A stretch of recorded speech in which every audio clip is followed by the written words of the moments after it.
Buenas tardes, profesora y compañeras. En el día de hoy venimos a presentarles el trabajo colaborativo fase 3. El caso a evaluar es un trastorno de ansiedad por separación. Decidimos darle el nombre de vivir solo. Las integrantes del grupo son Carol Natalia Corredor Tarazona, quien les habla, Angélica Mileidis Gutiérrez Tobar, Jessica Lorena López Medina y Yorainer Morera Calderón.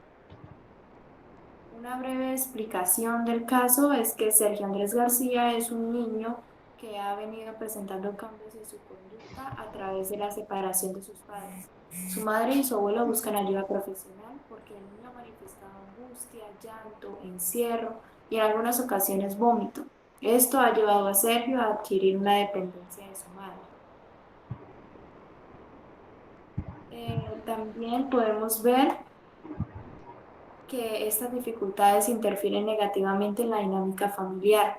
Se realiza un estudio de las dificultades del niño por medio de una entrevista clínica, instrumentos de observación de la conducta y pruebas estandarizadas. Con la madre y con la abuela también se realizaron estudios de observación, sesiones y registros conductuales en relación a sus respuestas ante la conducta problemática del niño. Se llevó a cabo una intervención basada en el entrenamiento cognitivo-conductual de los familiares del niño y los guías optaron por darle 3 pautas a los familiares del niño para mejorar su comportamiento y que en pro de esto el niño pueda salir satisfactoriamente de este cuadro de ansiedad que presenta.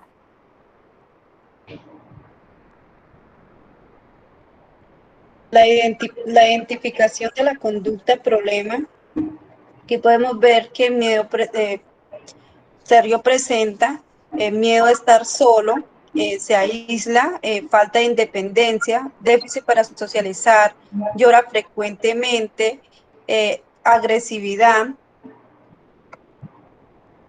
Y en la definición de la conducta de problemas, en la topografía de respuesta, donde podemos ver que Sergio tenía miedo al estar solo, que esto se generó cada vez que él estaba solo porque sentía angustia por el abandono de su padre y entonces se refugió en su madre y pues allí él creó la dependencia hacia ella.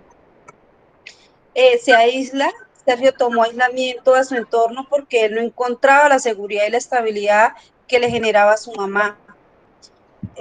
La falta de independencia se generó porque su madre no le permitió en su desarrollo tener independencia y autonomía.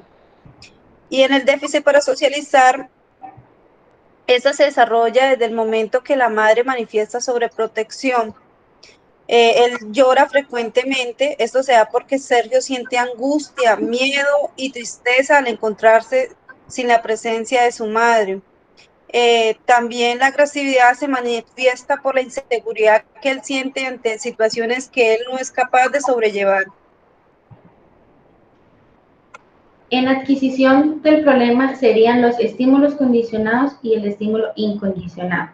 En este caso, el estímulo incondicionado es la sobreprotección de la madre y la separación de sus padres, que conlleva una respuesta incondicionada que sería el miedo, la falta de independencia, angustia, el déficit de socialización, inseguridad, ansiedad y aislamiento.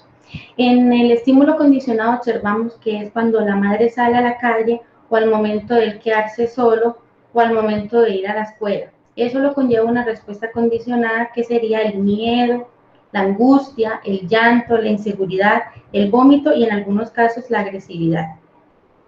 En los estímulos discriminativos podemos ver que es cuando la madre no está o sale, él manifiesta automáticamente su desespero y lo relaciona con abandono. En la generalización observamos que es cuando el niño se queda solo o su madre sale al momento de interactuar con otros niños, evita la situación que le genera inseguridad.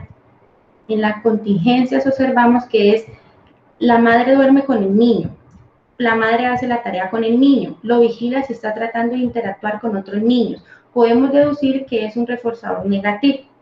En la sensibilización observamos que es cuando el niño siempre está a la expectativa de lo que sucederá. Si su madre está o no está, se torna sensible a la situación. En la habituación podemos ver que es después de la intervención psicológica, el niño empieza a cambiar sus comportamientos en el momento que se separa del dormitorio de la madre. cuando empieza a realizar su tarea solo. Nota que sí es posible tomar sus propias decisiones. Y la extensión sería: se observa la mejoría del niño cuando se disminuye el reforzamiento negativo que ha llevado la madre con Sergio.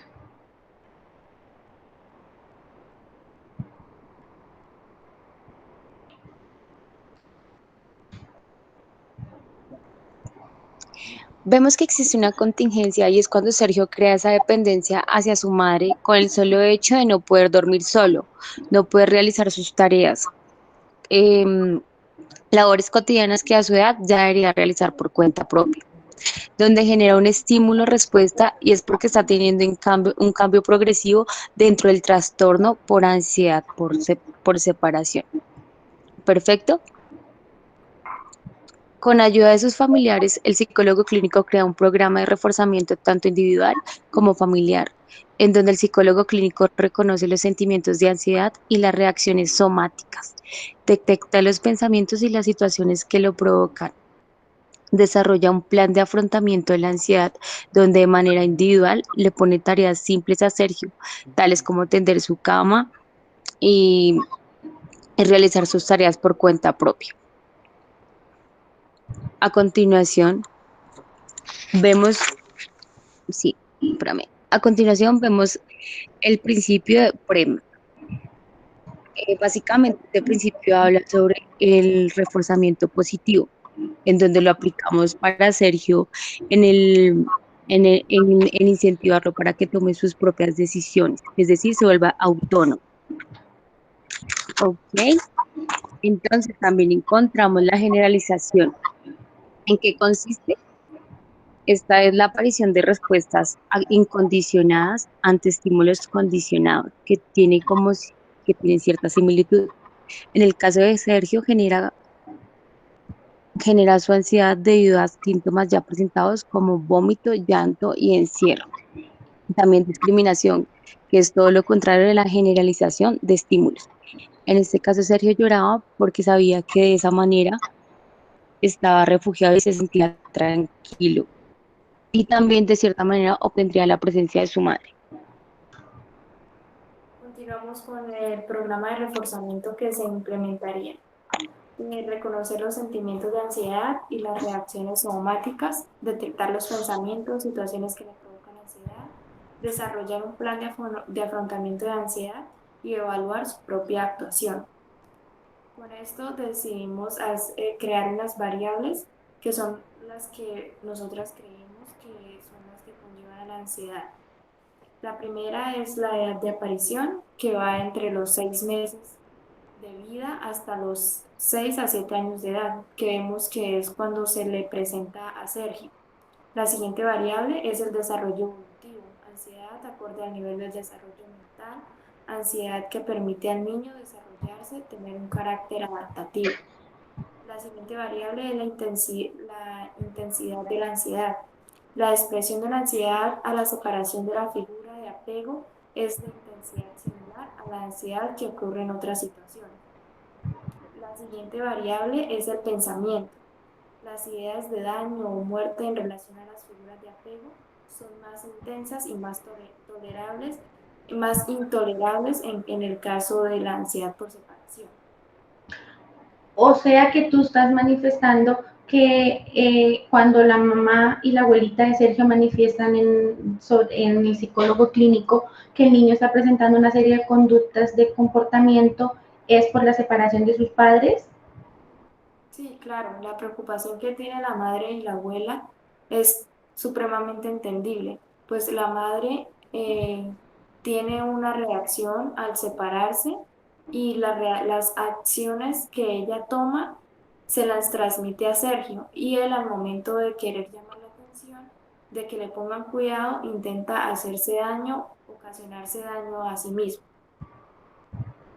Sí, y por ejemplo, ahí podemos ver claramente que no solamente es por el rompimiento de sus padres, del abandono del papá, sino el psicólogo está muy claro en lo que dice que, por ejemplo, el niño todavía la edad que tiene y duerme con la mamá, que la mamá le hace las tareas, que como es una mamá que trabaja, hace sentir, ella se siente culpable y entonces por eso después ella le termina haciendo todo al niño y pues todo esto conlleva a que el niño no tenga su propia autonomía. O sea que ustedes creen que lo que está haciendo la mamá de Sergio es como creando un vínculo más fuerte con dormir con él, hacer la tarea con él, o sea, no dejar al niño hacer las cosas por sí solo, crea como, o sea, fortalece la dependencia que hay entre madre e hijo, hijo-mamá. Sí, yo creo que ahí la madre le está dando como más prioridad a su hijo en cuanto al temperamento. O sea, en ese momento en el que la madre por necesidad tiene que dejarlo solo, salir a estudiar, salir a hacer sus cosas, el niño opta por tener un temperamento agresivo, un temperamento fuerte. También podemos ver el egocentrismo, que él quiere que solamente la atención de su madre sea dirigida hacia él y no la deja hacer otras cosas. Sí, porque mira que la madre dice que ella se va a trabajar y a estudiar en ese caso y el niño no permanece solo, él se queda en su casa con la abuelita, pero aún así él no logra contener el llanto, no logra satisfacer como esa ansiedad que está sintiendo en esos momentos. Pero recuerden que la ansiedad, como decía anteriormente, se la produjo por el rompimiento de los pagos, pero esa ansiedad fue porque la madre se refugió en él y pues el niño también tomó como esas mismas como decisiones, no sé, sino como la misma actuación que estaba teniendo la mamá, entonces a él le causó un daño y ella piensa que le están creando es un vínculo, pero le está haciendo un daño muy grande al niño, por eso le está haciendo como un refuerzo negativo para el niño. Entonces, pues ahí el psicólogo le explicaba muy bien a ella que primero tenía que hacer era sacarlo de la cama, dejarlo que él hiciera las tareas y que cuando ella llegara solamente era decirle, solamente revisárselas, pero que él tomara la autonomía de todas las cosas que él tenía que hacer. No, y también, por ejemplo, cuando la abuelita manifiesta en el psicólogo que ella y la mamá no se ponían de acuerdo en los roles patriarcales en el momento de tomar decisiones en el hogar sobre Sergio. Entonces eso también lo tenía él como en un desequilibrio. Sí, también esto podemos ver que era la madre, es una madre sobreprotectora que no lo quería dejar salir a la calle, que ella pensaba que en cualquier momento le podía pasar algo a su hijo y quería como Sí, como mantenerlo mantenerlo. aislado, quería tenerlo como aislado y por eso el niño creaba más lazos con ella. Pero Es, fíjese que le creó fue Pero una gran claro que ansiedad. cabe recalcar que, espérame, cabe recalcar que hablamos mucho de la dependencia, pero no hablamos como el estado de culpabilidad que sentía la mamá de Sergio, pues porque ciertamente se acabó la relación que tenía con su esposo. su propio Ahora bien, duelo. el psicólogo al finalizar dice algo como que la mamá se sentía muy culpable, pues por lo mismo que mencionaba Carol, era que ella tenía sus responsabilidades también, estudiar, trabajar. Entonces la misma culpa la hacía crear esa dependencia hacia Sergio, o sea, como que, bueno, el hecho de que durmieran juntos, de que le hiciera sus tareas, debido a la culpa que ella tenía por no poderle dedicar como el tiempo que ella quería. Por eso, y lo que hizo fue crearle una gran ansiedad al niño porque mire todo lo que tenía, que por ejemplo él trasbocaba, que él se golpeaba, entonces Y ya estaba abuso Sí, llevando, sí, sí. a otras sí, personas. ya estaba llegando a unos términos muy altos, que yo creo que por ejemplo hay niños que cuando pasan tiempos y no le, o sea, por lo menos no causan esas grandes cosas que él estaba haciendo, esas actuaciones, muchas mamás pasan por alto esto, pero entonces, por ejemplo, él ya, por ejemplo, la gran ansiedad que sentía, ya vomitaba, entonces ya era algo muy, muy grave la ansiedad que le provocaba al estar solo. Pero solamente Además que a mi forma de ver, como que se demoraron bastante para buscarle ayuda profesional a Sergio, o sea, pienso que fueron más allá porque ya el vómito ya es como una escala, pienso yo, es una etapa de la ansiedad donde ya se presentó un síntoma, o sea, lo pero que yo se presentaba antes. recuerdo que la abuelita dice en la entrevista con el psicólogo, dice que el niño estuvo, o sea, el abandono del padre fue cuando el niño era muy pequeño y que el proceso que llevaba el psicólogo con él duró 4 años. Entonces podemos observar que Sergio de pronto sí tuvo como ese acompañamiento dentro de esos 4 años, porque Sergio no es un niño mayor a 7 años visualmente. Entonces podemos ver que de pronto sí tuvo acompañamiento psicosocial a temprana edad. Pero entonces también podríamos deducir que el acompañamiento no fue efectivo, porque pues vuelvo al punto de los síntomas de Sergio. Y fueron 4 años de tratamiento psicológico en donde Sergio, pues donde estuvo el acompañamiento también. Quiero hacer como también, así como estamos a favor del psicólogo clínico, estar un poquito en contra, en donde se generó como la ayuda después de 4 años. Exactamente, de eso se trata ese trabajo, como enriquecer ideas, de aportar pensamientos diferentes, enriquecer los conocimientos. Fue como muy interesante este caso de Sergio, ¿cierto, chicas? Sí, bastante interesante. Como para reforzar un poco los conocimientos que adquirimos. La verdad, aprendí mucho y entendí un poco más de pronto algunas acciones que nosotros como padres podemos cometer a la hora de criar nuestros hijos. En las bibliografías y referencias usadas en este taller fueron las unidades 2 y 3 de la Universidad de Investigación y Desarrollo UDI del 2021. Material complementario, video dentro de la rúbrica. Muchas gracias. Gracias. Gracias. Hasta luego.